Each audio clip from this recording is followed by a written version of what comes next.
State lawmakers have revived a bill aimed at restoring net neutrality rules that were repealed by the Trump administration late last year. Now, the original bill, which was authored by State Senator Scott Wiener of San Francisco, was gutted by a Senate committee last month. But during the last week, lawmakers have come together to restore the main provisions of Wiener's original bill.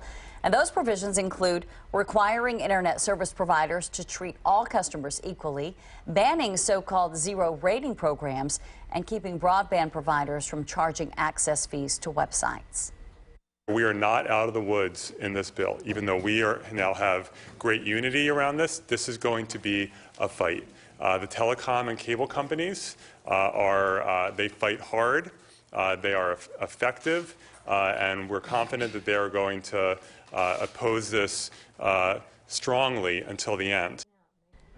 Well, this bill now heads to the Assembly Appropriations Committee. A final version would have to be voted on by the end of August. So joining us now to talk more about the new compromise measure is Ryan Eldridge of Nerds on Call.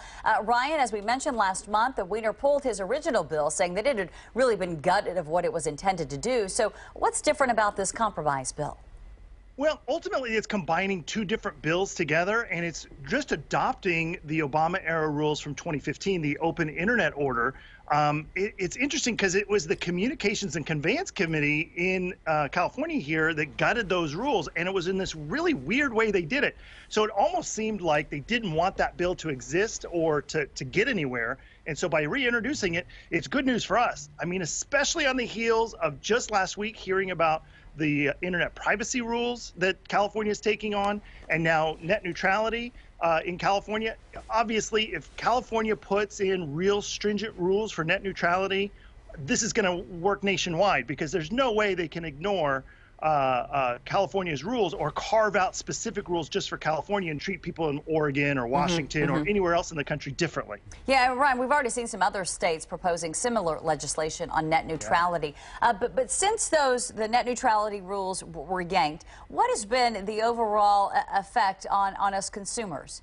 Oh, man, I'm so glad you asked, because I'm so mad at Comcast right now. So right before net neutrality was repealed, everybody was saying, all the telecoms were saying, oh, don't worry, we're not going to do anything. You guys are going to be fine. Well, just 2 days ago, Comcast announced that if you're watching HD video on mobile, they are going to yank that. You're only going to be able to get 480p, and if you want high definition, which of course we all do, you have to pay extra for that, and that's going to be rolling out later this year. That's just the first stage of it. Now, we've already started to see them curtailing things that are perfectly reasonable, like piracy. That's one of the things they wanted to go after. With net neutrality, they can't change or charge differently for any kinds of speed or access, whether it's legal content or not legal content. And so they've already started to clamp down on piracy, which I think is good for consumers as well as creators, content creators, and everything.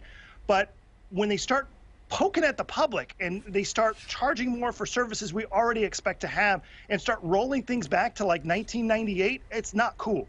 And I've started to see this happen, and it's just going to get worse until some of these rules really get enacted and we start taking them on in court. Yeah, just a little bit of time left here, Ryan, but these recent big mergers that we've seen, such as AT&T and Time Warner, State Senator Scott Wiener says, that right there is the point, folks. That's why we've got to enact these